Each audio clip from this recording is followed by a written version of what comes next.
حضرات گرامی حضور کی ولادت باسعادت بھی بڑی بے نظیر و بے مثال ہے، چونکہ حضور کی جیسے خلقت و نورانیت بے نظیر ہے، کسی عقل میں نہیں آ سکتی، اس طرح حضور کی ولادت بھی ہے۔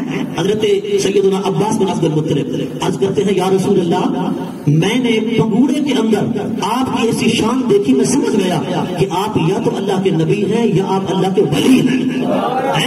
پگوڑے کے اندر تھے، میں نے ایک نشانی دیکھی تھی۔ حضور نے فرمایا چچا وہ کیا؟ حضرت عباس کہتے میں نے یہ دیکھا تھا جدھر آپ کی انگلی اٹھ جاتی تھی نا، آسمان کا چاند ادھر جھک جاتا ہے۔ چاند جھک جاتا جدھر، انگلی اٹھاتے بعد میں کیا ہی چلتا تھا، اشاروں پر کھلونا نور کا۔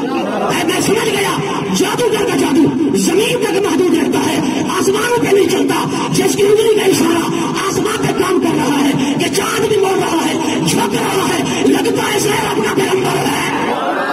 اور حضور کی عظمت میں بولا کرو، خدا کی قسم حضور نے چھڑانا ہے ہمیں۔ اور قبر کے اندر سارے پور کے دفن کر کے جا رہے ہوتے ہیں، ایک مصطفیٰ ہی تو ہے جو آ رہے ہوتے ہیں، ایک حضور ہی تو ہے نا جو سہارا بننے کے لیے آ رہے ہوتے ہیں۔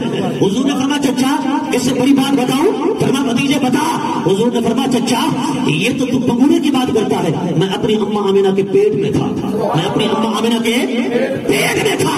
لوح محفوظ پر قلم چلتی تھی، لوح محفوظ پر قلم چلتی تھی، اس کے لکھنے کی آواز کو میں اپنی ماں کے پیٹ میں سنا کرتا تھا۔ اچھا لوح محفوظ کہاں ہے؟ لوح محفوظ کہاں ہے مجھے بتائیے؟ ساتوں آسمانوں سے آگے، سدرا سے آگے لوح ہے جس پر تقدیریں لکھی ہوئی ہیں۔ حضور فرماتے ہیں حاملین عرش، عرش کو اٹھانے والے فرشتے تسبیح پڑھتے تھے، میں ان کی تسبیح کی آواز کو ماں کے پیٹ میں سنا کرتا تھا۔ یہ وہ باتیں ہیں جو بڑی مصدقہ اتھینٹک، یہ وہ باتیں ہیں سب سیرت نگاروں نے لکھی جو حضرت عباس کی ہے کہ چاند اشاروں پہ گھوما کرتا تھا، اور جو حضور کی تسبیح سننے والی روایت ہے کہ سرکار حاملین عرش، عرش اعظم کے فرشتوں کی تسبیح سنتے تھے، یہ لوح محفوظ کی قلم کی گس کی آواز ماں کے پیٹ میں سنا کرتے تھے۔ میں نے کہا اٹھاؤ سیرت حلبیہ کو، اٹھاؤ سیرت ابن ہشام کو، اٹھاؤ سیرت ابن اسحاق کو، اٹھاؤ البدایہ والنہایہ کو، میں نے کہا پڑھو سبل الہدی والرشاد کو، میں نے کہا پڑھو ضیاء النبی کو، اور تھانوی صاحب نے بھی لکھا، سب سیرت نگاروں نے لکھا، بریلوی علماء ہیں، دیوبندی علماء ہیں، سب نے لکھا۔ میں نے کہا لکھتا ہر کوئی ہے، سمجھتا کوئی ہے۔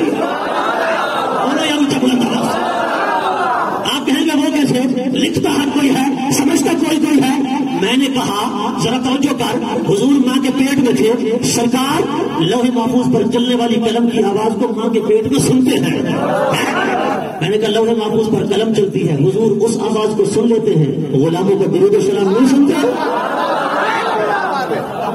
اور میں نے کہا مولوی صاحب لکھا تو ہے تو نے، پر عمل بھی تو کرنا نہیں، تو جو آپ کی یاد ہے عرش اعظم کے فرشتے تسبیح وہاں کرتے ہیں، اور جہاں اگر اندازہ لگاؤ نا کوئی تخمینہ، کوئی اس کا حساب، ہاں جی کیلکولیٹ کرو، کیلکولیٹ میں یہ بات نہیں آتی، کیوں کہ یہاں 1000 میل کی بات بھی نہیں، لاکھ میل کی بات بھی نہیں، عرب کی بھی خراب کی بھی نہیں، وہ تو لامتاں ہے۔